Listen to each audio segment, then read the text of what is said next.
She's in my games. She's on my shelf. She's at conventions. You may have seen Morrigan today, and I'm not complaining. Let's talk about that. So Morrigan is from Darkstalkers, and let's get that out of the way. Darkstalkers is like Capcom's anime fighter, before the term would even exist, right? It's faster and wackier than Street Fighter, and you have access to an air block, but they will not let this game out of the Capcom vault or whatever. We're not getting another Darkstalkers for ever. It doesn't matter how much merch Morrigan can sell.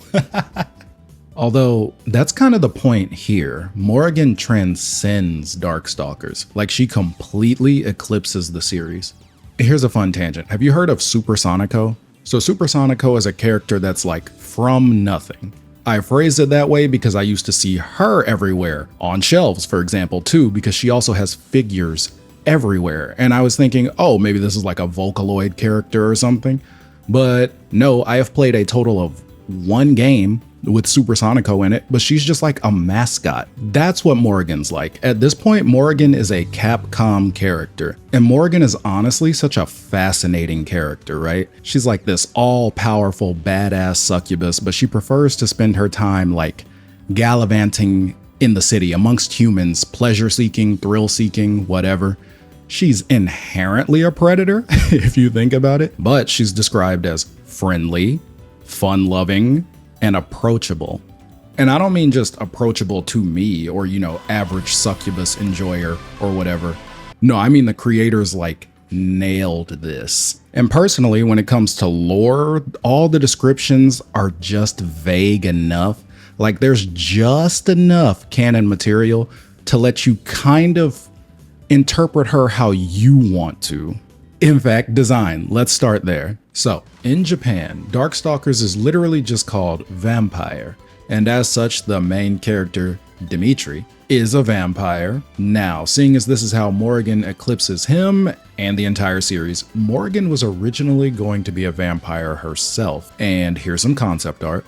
And Akiman himself says, when the design on the left came from someone on the objects team, I knew we'd hit the mark. Though a vampire might explain the bat motif. In fact, prior to Darkstalkers, succubi weren't really a thing in Japanese media. Like, okay, if you're super cultured, I had to do some research for this video. Yes, actual research. And an H game, Viper, not the car, does come first. But realistically speaking, you can thank Morrigan for this style of succubus being popular. This even predates Devil Lady, which I would definitely say is inspired by Morrigan. You can see her inspiration everywhere. Characters like the succubus in Symphony of the Night, for example. My own design, even. I actually think my favorite thing about this is how fat the fucking wings are. I feel like a lot of designs don't really do big wings anymore. I agree, 100%. I also really like these types of wings, the kind that like come down an arc. It reminds me a lot of like how Morrigan is designed from like Darkstalkers, and I feel like we don't see those style succubus or incubus or demon wings often anymore. I feel like so. With this concept art in Vampire graphic file, we can see during the character design phase for Darkstalkers, it was decided that we were going to put 2 female characters. Morrigan was supposed to be one of those, and initially was designed to be a vampire. Now, that said, producer Alex Jimenez kind of planted the seed of the idea for succubus. Vampire can't have 2 vampires, that would be bland. So let's add this, and thank you. Okay, let's talk lore, and for Darkstalkers, there's not a lot of that. So the first game released in 1994, and the last game released in 97. So this is like long before Mortal Kombat was a movie, Blaze Blue was a visual novel, or Ryu was showing off butterfly magic in Street Fighter V. This is back when it was like arcade endings, tie-in comics, and maybe a magazine here and there. Or maybe something like graphic files. So, canonically, there's not a lot to wade through here, but like I said, it leaves just enough to make speculation kind of fun. But basically, Morrigan's a succubus. Duh. And she is the adopted daughter of Belial. So when she was born, she was already S-class, right? and that's inherently dangerous. When I hear S-Class Demon, I'm thinking Yu Yu Hakusho, right? So, because this power is overwhelming, Belial split her soul into 3 pieces to protect her. So Morrigan's completely unaware of this, and she found her life boring. This is where the carefree nature comes in. So one night she's drawn to this strange power, which turns out to be Pyron. Pyron is like the OG big bad. He's like the final boss of the original. Fun fact, he's an alien, not a demon, not of the human world, none of that. But this isn't about him. After she came back from the human world, she hears that Belial died, and she's next in line to succeed the throne. So she's like the rightful ruler of Makai, of this entire realm. Okay, and lore-wise, here's where my main comes in. That's not that relevant to this video, but he's so cool. So Jeddah created the Morrigan, and she and her castle, so like Princess Morrigan to Queen Morrigan, she and her castle gets pulled into Jeddah's like pocket dimension. Side tangent, Marvel vs. Capcom Infinite. It sucks, but it was so fun to play, and Dormammu, Jeddah team, very cool. So Morrigan and her castle get sucked into the Morrigan, and word for word, she says, "What good timing. I was just wishing for a new playground." And then, from somewhere in the unknown, a sorrowful voice cried out to her. This voice is Lilith. This is how vague this stuff is. So let's talk Lilith. So to talk about Lilith, you have to talk about Morrigan, because she is Morrigan. And let me explain. I mentioned that Morrigan was S-Class, but I'm kind of underselling it. Morrigan is so powerful that she's unstable. Like, she is so powerful that as a child, if not divided, she would have destroyed herself and everything around her. So her soul was split into 3 parts, part of which she kept. A second part was sealed within Belial, and then a third part was sealed elsewhere. Now, I did mention Belial dies, and when he did, the fragment of Morrigan's soul was supposed to return to her. That didn't happen. Okay, so seeing that that didn't happen, if we mystically get a Darkstalkers 4 in 2027 for like the 30th anniversary or something crazy, I expect that to be a character. Okay, so enter Jeddah. With Jeddah's involvement, this fragment was able to obtain a body for itself, and this is Lilith. So eventually Lilith starts learning about Makai herself and gets like this primal urge of being like, I need to get back home. So this energy that Morrigan felt, and she was like, ooh, this is gonna be fun, that was Lilith. Lilith is designed to be bait, and it works because one of the few canon battles we have is Morrigan versus Lilith. Who won? We don't have an answer for that. So headcanon, it was probably at least relative, right? I would have to assume Morrigan is stronger. She is typically portrayed elsewhere stronger. We'll get into that. Regardless, whatever the case, the battle happens, and the end result is that they are now one being again. So they are Morrigan. Morrigan is Morrigan. She's now like 33% more Morrigan. If Darkstalkers 4 does happen, other soul fragment, character for sure, right? They're not gonna leave that on the table. Okay, like I mentioned, canon material, very scarce, but we do have the Vampire Savior Fanbook, and this has a Q&A. I'm gonna lock in on some important ones that help me piece some stuff together, but I will link this below. Since Morrigan didn't succeed Belial, does that mean there's no current head of the Aensland family? Yes, but only Morrigan thinks that. The Makai nobility recognize her as the new head. Belial became Morrigan's guardian. What's their relationship? It's a guardian and ward relationship. There's no blood connection. Since Morrigan didn't even become the ruler of Makai, isn't Dimitri wasting his time by constantly challenging her? In that case, I'd say it's Morrigan's fault for lacking self-awareness of her role. Tell us about the Aensland people who surround Morrigan. Some servants live in Aensland Castle. It seems other members of the succubus tribe are also there. Is Morrigan aware of the existence of Lilith? She somehow senses it, but doesn't know the full details. Also, before Belial's death, she didn't sense it at all. That's what the seal was for. Okay, I'll just keep this one in here. Why not? If Morrigan merges with Lilith, does her chest get smaller? Well, I wonder. If Morrigan and Lilith unite into a complete Morrigan, wouldn't Dimitri and the others not even be able to touch her? Because Belial, who had part of them inside him, is dead, they can't return to 100%. What does Morrigan think of Jeddah and his plans?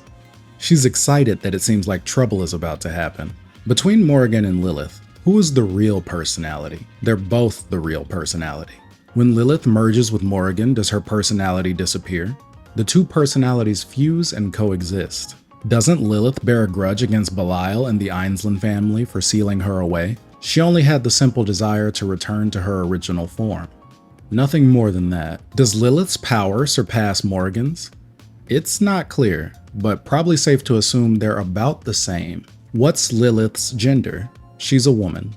Lilith's win quotes leave the impression that she has a pretty intense, suggestive personality. But is that what she's really like? Why does she say such intense things? Maybe I shouldn't read into it too much. I think because Lilith used to be a succubus, she ends up saying stuff that agitates people without even realizing it. I'd say that more than being intense, Lilith's personality is a mix of innocence and cruelty. Alright, this one kills me. What's the idea behind her Showtime EX move? What's she trying to do? Is it to tease her opponent? The idea is that making her opponent dance is funny. Sometimes it's just that simple. Getting into some non-canon material, there is an OVA. I guess I can do a mini review because I want to show off the footage at least. Now, what can I say about it? Let's be real, it's based on a fighting game with limited lore. Story is weak as hell, no pun intended. On top of that, the plot takes itself way too seriously, especially when Donovan is on screen. Alright, here's a quick rundown. Ookie spooky Darkstalkers rule the planet. Robots are made to defend the planet. Doesn't work. Robots start trying to destroy civilization. While this is happening, flaming overlord from space comes out of the sky and wants to take over civilization. Ookie spooky Darkstalkers fight flaming overlord. Dialogue is dumb. That's about it.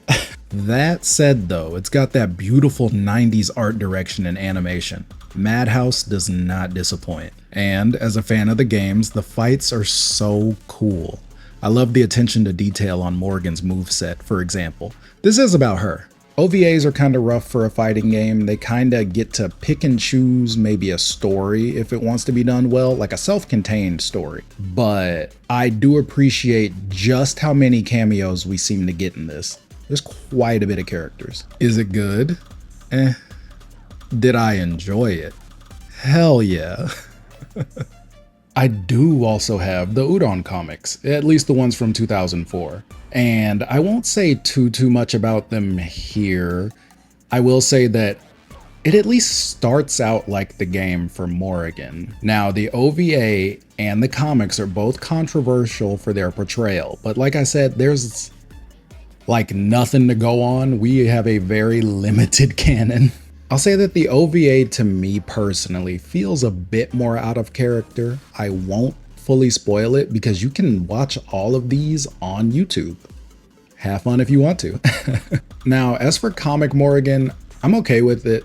She seems to care more about Belial in the comics than the game lets on, but I think a lot of the controversy stems from her being a succubus. I don't know. Not that crazy to me. So in the comics, you do see her fulfill her function as a succubus. I guess I could say it like that. When it comes to seducing and then draining men. I'll drop the OVA in comics for now. Maybe I'll come back to them in their own separate videos if I mystically get asked about it. So we do have limited canon material, and I will say that OVA Morrigan is quite different from comic Morrigan, who seems to be a bit different from canon game Morrigan.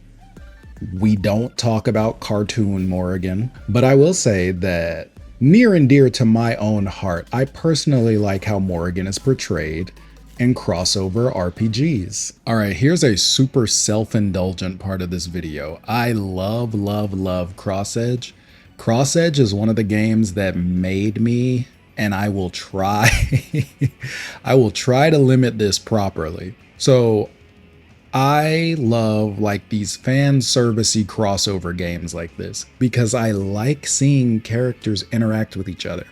So Cross Edge has its own story, of course, but when it comes to Morrigan, she's actually the first character that the OCs meet. And this is so cool because I came into this mostly being enticed by Darkstalkers and Disgaea on the cover. I'll keep this brief too. She has like this motherly role in the party, which is cool. And some of the stuff I like the most is her interactions with Etna from Disgaea, because like I mentioned, Morrigan is the influential origin of succubi in Japanese gaming, right? Like Etna kind of pioneering the bratty variant of this trope and then having Morrigan who pioneered playing it straight, right? Huh? You. Hiya, honey. You're kind of thin, but you have the same vibe as me. Yeah, actually, you two even look kind of similar. But she's got a way better figure than crappy Master Etna, dude! I thought I told you to shut up! They do pay respect to the very limited lore. Lilith is in this game, and when you encounter her, it's a very specific meeting. You have the fact that they were drawn to each other going on in the background, like in Darkstalkers 3. And like how I mentioned, she has this motherly role. She's very insightful. Like I said, I like how she's portrayed. She's speaking to Lilith, and it's along the lines of like, insecurity makes sense if you don't understand something. I found it. You're insecure because you don't understand yourself, right? That's not unusual. I really adore seeing them in games like this. And moveset wise is very faithful to their series. But honestly, like the comics and OVAs, I am really partial to this art. I mean, look at me, right? Of course I like this art. Are you kidding me? But Dimitri's in this game, Felicia's in this game, Jetta's in this game. If for some reason someone wants me to deep dive Cross Edge, I'm a click away. I think Cross Edge nailed it with her personality. She's definitely still a tease. And keeping in mind she's over 300, a lot of the thrill-seeking stuff could be from a been there, done that kind of mindset. Her motherly side coming out could just be seen as like imparting wisdom from experience, you know? Smart boy. I'm glad. I do so love smart boys. Now, moving from Cross Edge to Project Cross Zone, which is in the same verse as Namco Cross Capcom, we get more Morrigan. I never get tired of these mega collab JRPGs. Now, in this, her characterization when it comes to wisdom is similar, but she's partnered up with Chun-Li. In Street Fighter, Chun-Li is kind of like this no-nonsense Interpol agent, so they get to bounce the fun and teasing side of Morrigan off of that. So at times, it'll feel like Chun-Li is the parent stepping in and telling her to behave. But then keeping Morrigan's age in mind, some parts of it come off like intentional trolling because of their dynamic, which I can appreciate. Both this and Cross Edge, for that matter, handle her combo attacks perfectly. And then all of her iconic moves like Soul Fist, Shadow Blade, and then her illusions, they all translate over pretty well. Chun-Li and Morrigan also team up with Batsu in this game, and I'll use that to bring up her appearances in the Capcom Vs Series. So if you ever wanted to debate the true protagonist of Darkstalkers, finding Dimitri in these games is like, where's Waldo? Over here. And even though she was a menace, I'm glad she got so much representation near the end of Marvel 3's lifespan, because I never complain about seeing Morrigan.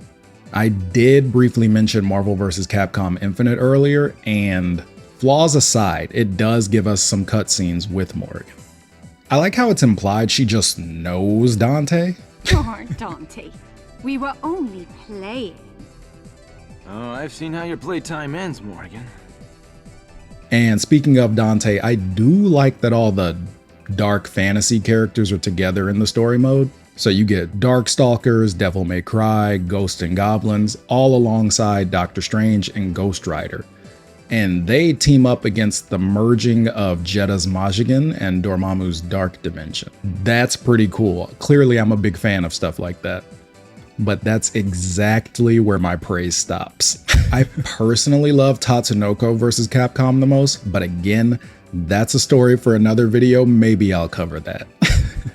So where did you first meet Morrigan? I'm actually curious.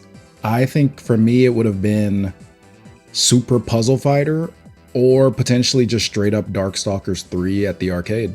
All right, I'll catch you later.